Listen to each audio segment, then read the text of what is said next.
पक्षामध्ये गेलो नाही. निवडणूक लढवण्यासाठी कुठला तरी एक पक्ष असावा म्हणून आम्ही एक स्वाभिमानी पक्षाची निर्मिती केलेली आहे. असं असताना स्वाभिमानी पक्ष मी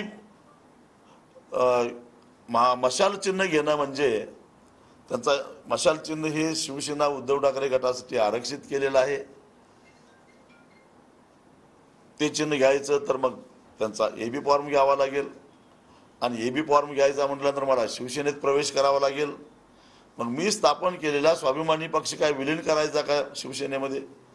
आणि जी स्वाभिमानी शेतकरी संघटना गेल्या 25 वर्षापासून कार्यरत आहे तिला वाऱ्यावर सोडायचं काय? साऱ्या शेतकऱ्यांना वाऱ्यावर सोडायचं का? मी जर पक्षीय राजकारण करत बसलो तर मग शेतकऱ्यांचं काय?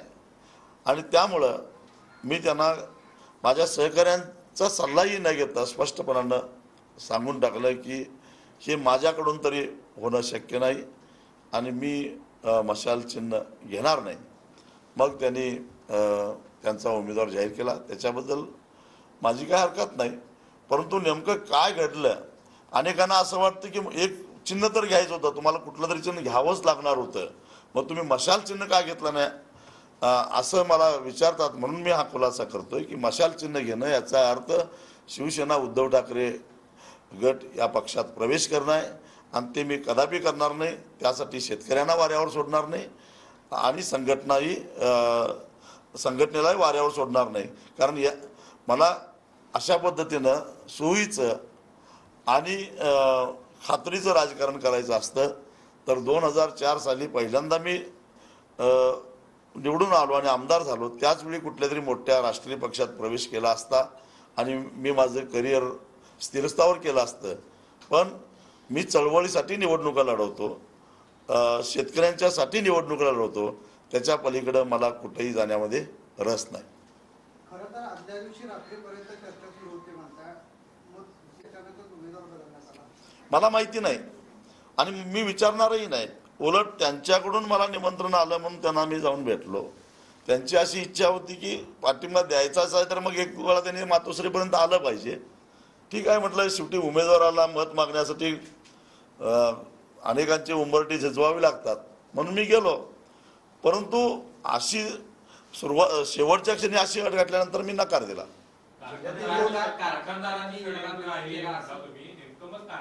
हो, आता जर चित्र बघितलं तर माझ्या विरोधातले जे उमेदवार आहेत महाविकास आघाडीचे सत्यजित पाटील सरुडकर, त्यांचे वडील गेली 20 वर्ष सांगली जिल्ह्यातील विश्वास सहकारी साखर कारखान्याचे व्हाईस चेअरमन आहेत आणि या सगळे कारखानदार आज त्याच्या पाठीमागे पूर्ण ताकदीनं उभे राहिलेले आहेत. तेव्हा हे कारखानदार विरुद्ध शेतकरी असाच ही लढाई आहे.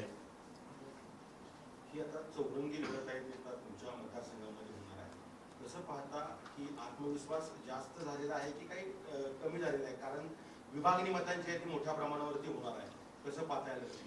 शेतकऱ्यांची मतं कशी आहेत तुम्हाला माहिती आहे, ते जरा सुद्धा विचलित होत नाहीत हे तुम्हाला माहिती आहे. त्यामुळे मला चिंता करायचं काय कारणच काय? उद्धव ठाकरेंनी तुम्हाला फसवलं असं म्हणायचं का? कारण आधीपर्यंत चर्चा जी आहे ती पाठिंबा देईल असं सांगितलं होतं, मात्र अचानक मशाल चिन्हाचा एक मुद्दा त्यांनी समोर शब्द ठरवला का? फसवला असं मी म्हणणार नाही, परंतु शब्द फिरवला असं म्हणता येईल. कारण फसवलं म्हणण्यापेक्षा विश्वास ठेवायचा, कारण मी आघाडीतच नव्हतो तर फसवण्याचा मुद्दा येतोच कुठं. पण अनेक शिवसैनिकांची इच्छा होती मी उद्धवजींची भेट घ्यावी आणि त्यांनी सुरुवातीच्या काळामध्ये सकारात्मक असा दृष्टिकोन ठेवला. पण नंतर मला माहिती आहे कदाचित सगळे साखर कारखानदार जाऊन भेटले असतील आणि परस्पर काटा काढण्याची एक नामी संधी आलेली आहे आम्हाला, ती संधी द्या असंही बोलले असतील. राजकारण सध्या सुरू आहे, सांगलीचा उमेदवार परस्पर घोषित करणं, तुमच्या विरोधात उमेदवार देणं, हे एकूणच कशाचं घोतक वाटतंय तुम्हाला?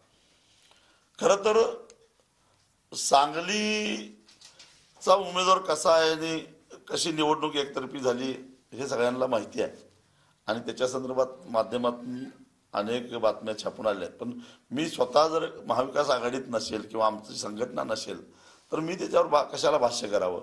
परंतु कुठंतरी सांगलीचं निर्णयसुद्धा वसंतदादा घरानं संपवायचं म्हणून असा घेतलाय का काय असं वाटण्यासारखी शंका निर्माण झालेली आहे.